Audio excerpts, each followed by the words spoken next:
सन 1700 औरंगजेब गेली 18 वर्षे दक्षिणेत धुमाकूळ घालत होता. मराठी सरदार त्याला निकराने लढा देत होते. अशाच दामधुमीच्या काळात 18 ऑगस्ट 1700 साली एका वीराचा जन्म झाला, ज्याने पुढे जाऊन छत्रपती शाहूंच्या आज्ञेने शिवरायांच्या स्वराज्याचे साम्राज्यात रूपांतर केले आणि वयाच्या अवघ्या 40 वर्षाच्या आयुष्यात 30 पेक्षा अधिक लढायांमध्ये ते अपराजित राहिले. असे एक पराक्रमी वीर म्हणजे थोरले बाजीराव पेशवे. आज आपण व्हिडिओमध्ये थोरल्या बाजीरावांचा संपूर्ण इतिहास पाहणार आहोत. 18 ऑगस्ट 1700 साली बाजीरावांचा जन्म झाला. त्यांच्या वडिलांचे नाव बाळाजी विश्वनाथ आणि आईचे नाव राधाबाई असे होते. बाजीराव बल्लाळ, थोरला बाजीराव या नावांनीही ते इतिहासात प्रसिद्ध आहे. बालपणी वडिलांच्या बरोबर स्वारी शिकारीत राहिल्याने युद्धकलेचे व राजकारणाचे ज्ञान त्यांना लाभले. सय्यद बंधूंच्या मदतीस दिल्लीस गेलेल्या मराठी सैन्यातील एक तुकडी बाजीरावांच्या हाताखाली होती. छत्रपती शाहूंनी त्यांची कर्तबगारी ओळखून इतर ज्येष्ठ सरदारांच्या विरोधास न जुमानता 17 एप्रिल 1720 रोजी त्यांना पेशवे पदाची वस्त्रे दिली. बाजीराव पेशवे झाले त्यावेळी मराठी राज्याला चोहोबाजूने शत्रूने वेढलेले होते. दख्खनचा सुभेदार निजाम 1720 मध्ये दिल्ली सोडून दक्षिणेमध्ये कायमचे ठाण मांडून बसला होता. त्याचा बंदोबस्त करणे, त्याच्याकडून दख्खनच्या चौथाई सरदेशमुखीची संमती मिळवणे हे पेशव्यांचे पहिले काम होते. त्याशिवाय मिरज, अहमदनगर यांसारखी ठाणी मोगलांच्या ताब्यात होती. तसेच पश्चिमेकडील प्रदेश सिद्धी आणि पोर्तुगीज यांनी बळकावला होता, तो मुक्त करणे आवश्यक होते. माळव्यात 1700 पासून मराठी फौजा फिरू लागल्या होत्या. त्याचाच फायदा घेऊन दिल्ली दरबारात वर्चस्व स्थापन करण्याची गरज होती. बाजीरावांची प्रारंभीची 3-4 वर्षे खानदेश, बागलान, कर्नाटक या भागात स्वारी शिकारीत गेली. पेशव्यांची फौज कर्नाटकात दूर गेली आहे असे पाहून 1727 मध्ये निजामाने कोल्हापूरच्या संभाजी महाराजांचे संधान बांधले आणि छत्रपती शाहूंशी असा दावा मांडला की छत्रपती पदाचा दोन्ही बंधूंनी निश्चित करावा, मगच चौथ सरदेशमुखी संबंधित धोरण ठरवण्यात येईल. शाहूंच्या छत्रपती पदास सुरुंग लावून मराठी राज्यात फूट पाडण्याचा निजामाचा हा डाव उघड होता. बाजीरावांनी निजामाचा हा डाव धुडकावून युद्धाची तयारी केली. 1727 चा पावसाळा संपताच मोठ्या फौजेनिशी ते निजामाच्या मुलकावर चालून गेले. खानदेश, बुऱ्हाणपूर, सुरत या भागात चपळाईच्या मजला करून बाजीरावांनी निजामाचा तोफखाना निरुपयोगी केला आणि निजामाच्या सैन्याला बेजार केले. अखेर निजाम शरण आला. 6 मार्च 1728 रोजी मुंगी शेवगावच्या तहाने युद्धविराम झाला आणि शाहूंच्या छत्रपती पदास निजामाने मान्यता दिली. निजामावरील विजयाने शाहूंच्या दरबारात बाजीरावांचे वजन वाढले. राज्य विस्ताराच्या विभागणीत सेनापती दाभाडे यांच्याकडे गुजरात, अहमदाबाद, काठेवाड हा प्रदेश होता आणि पेशव्यांकडे बागलान, खानदेश, माळवा आणि त्याजवळचा प्रदेश देण्यात आला होता. पण 1725 पासून पेशव्यांच्या फौजा गुजरातमध्ये जाऊ लागल्या. 1727 मध्ये पेशव्यांचा बाजी भीमराव राणोजी शिंदे, मल्हारराव होळकर इत्यादी सरदारांनी सुभेदाराशी चौथ सरदेशमुखीची बोलणी सुरू केली आणि 1730 मध्ये खुद्द बाजीराव पेशव्यांचे बंधू चिमाजी अप्पा यांनी गुजरातमध्ये जाऊन चौथ सरदेशमुखीच्या करारावर त्यांनी छत्रपतींकडे दाद मागण्याऐवजी फौजेची जमवाजमव केली आणि निजामाशी गुप्त बोलणी केली. या कटाची माहिती मिळताच बाजीराव गुजरातमध्ये चालून गेले आणि त्यांनी 1 एप्रिल 1731 रोजी डबई येथे सेनापतीस गाठले व त्यांच्या सैन्याचा पराभव केला. खुद्द त्रिंबकराव दाभाडे गोळी लागून ठार झाले. नंतर पेशव्यांनी छत्रपतींच्या कानावर वस्तुस्थिती घालून त्यांची समजूत घातली. जंजिऱ्याचा सिद्धी कोकणपट्टीत शिवरायांच्या काळापासून अजिंक्य होता. सुरुवातीला सिद्धी आदिलशहाचा नोकर होता, परंतु पुढे जाऊन मोगलांचा सरदार बनला. या भागात सिद्धीचा उपद्रव वाढत होता. तेव्हा या शत्रूचा समाचार घेणे प्राप्त होते. मग आग्रे यांना साताऱ्यास बोलावून मोहिमेची चर्चा सुरू झाली. यात सुमारास जंजिरेचा किल्लेदार सिद्धी रसूल मरण पावला आणि त्यांच्याच वारसांबाबत तंटा सुरू झाला. त्यातील एक पक्ष मराठ्यांना येऊन मिळाला.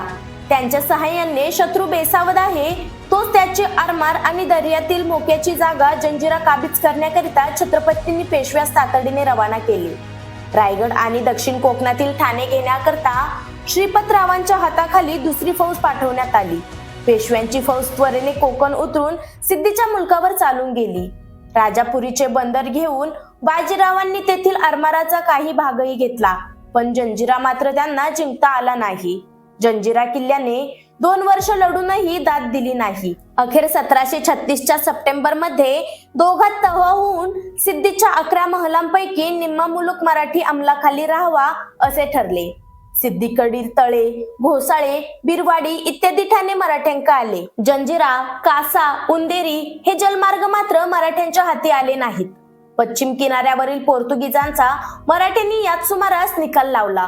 पोर्तुगीजांची नाविक सत्ता आणि आधुनिक तराची शस्त्रास्त्रे यांच्या जोरावर कोची, गोवा, चौल, वसई, दमण, दीव आणि त्यालगतचा मुलूक त्यांनी बळकावला होता आणि त्या प्रदेशात ख्रिस्ती धर्माचा प्रसार ते करत होते. मग छत्रपतींनी पेशव्यांकडे याची कामगिरी सोपवली. 26 मार्च 1737 रोजी मराठी सैन्य साष्टी बेटात अचानक घुसले आणि त्यांनी किल्ल्यात प्रवेश केला. त्याच दिवशी दुसऱ्या तुकडीने वसईच्या किल्ल्यावर हल्ला चढवला. साष्टीची मोहीम त्वरित सफल झाली. ठाण्याचा किल्ला आणि साष्टी बेट यांचा कब्जा मराठ्यांनी 8-15 दिवसातच घेतला. वसईचा किल्ला मात्र पडेना. 2 वर्ष वेढा चालू राहिला. केवळ माहीम, तारापूर, आशिरी या ठिकाणी तुंबळ युद्धे होऊन शत्रू अगदी जहरीस आला. शेवटी चिमाजी अप्पांच्या पराक्रमाने 12 मे 1737 रोजी वसई मराठ्यांच्या ताब्यात आली. बाजीराव पेशव्यांनी दक्षिण निर्वेद केली, पण त्याच्या यशाचे मर्म त्यांच्या उत्तरेकडील राजकारणात शोधले पाहिजे. मुघल बादशाहीचा वृक्ष जीर्ण झालाय. खांद्यांवर कुऱ्हाड न चालवता बुंद्यासच हात घालावा हे धोरण पेशव्यांनी पत्करलं होतं. पेशव्यांचा संचार सुरुवातीपासूनच नर्मदे पलीकडे होता. बाजीराव पेशव्यांनी मराठा साम्राज्याच्या विस्तारासाठी 1737 मध्ये दिल्लीवर केलेली स्वारी ही त्यांच्या युद्धनीतीचे उत्कृष्ट उदाहरण आहे. माळवा आणि बुंदेलखंडात मराठा वर्चस्व प्रस्थापित झाल्यावर मुघल बादशाह मोहम्मद शहाने मराठ्यांना रोखण्याकरिता वजीर कमरुद्दीन खान आणि सादत खान यांच्यासह मोठे सैन्य एकत्र केले आणि मुघल सैन्याला एकत्र येण्यापासून रोखण्यासाठी तसेच त्यांची दिशाभूल करण्यासाठी बाजीरावांनी आग्रा, दिल्ली हा नेहमीचा मार्ग न निवडता वेगवेगळ्या मार्गाने अत्यंत वेगाने कूच केली आणि 28 मार्च 1737 रोजी अचानक दिल्लीजवळ आपला तळ ठोकला. मराठ्यांच्या या अचानक झालेल्या धाडसी हल्ल्यामुळे मुघल बादशाह भयभीत झाला आणि त्याने शहराचे रक्षण करण्यासाठी मीर हसनच्या बरोबर पाठवलेल्या सैन्याचा मराठा सैन्याने दिल्लीच्या वेशीवरच पराभव केला. दिल्लीत प्रवेश करून शहराची लूट करण्याऐवजी मुघल सत्तेला आपली ताकद दाखवून मराठा वर्चस्वाची जाणीव करून देण्याचा बाजीरावांचा मुख्य उद्देश होता.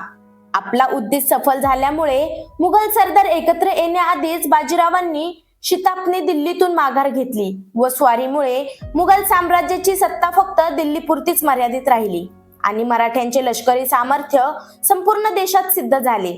शेवटी 1740 मध्ये नर्मदा काठी रावडखेडी येथे मुक्कामास असताना एकाएकी ज्वराचे निमित्त होऊन हा थोर पुरुष मरण पावला. बाजीरावांचे चरित्र व चारित्र्य रोमांचकारी घटनांनी भरलेले आहे. ते स्वभावाने तापट होते. सेनापती योग्य असे धैर्य व धाडस त्यांच्या अंगी होते. त्यांचे खाजगी जीवन अत्यंत साधे मराठी शिपाई गड्यास साजेसे होते. वयाच्या 13व्या वर्षी महाजी कृष्णा जोशी यांच्या काशीबाई नावाच्या मुलीशी त्यांचा विवाह झाला होता. त्यांना 4 मुलं झाली. त्यापैकी नानासाहेब व रघुनाथराव हे पुढे प्रसिद्धीस आले. उत्तरेकडील स्वारीत त्यांचा मस्तानीशी संबंध आला. बाजीरावांपासून मस्तानीस शमशेर बहादूर नावाचा मुलगा झाला. तो पुढे पानिपतच्या लढाईत ठार झाला. मस्तानी सुद्धा बाजीरावाच्या मृत्यूनंतर लगेच मरण पावली. बाजीराव पेशव्यांनी मराठी शाहीची शान वाढवली. निजाम, सिद्दी, पोर्तुगीज, मुघल यांच्या शत्रूंची टक्कर देऊन मराठी साम्राज्याचे आसन स्थिर केले आणि मराठी फौजांच्या पराक्रमाला नवे क्षितिज निर्माण करून दिले. तर मित्रांनो, तुम्हाला ही माहिती कशी वाटली ते कमेंटमध्ये जरूर कळवा. व्हिडिओ आवडल्यास एक लाईक व चॅनलला सबस्क्राईब करायला विसरू नका. धन्यवाद.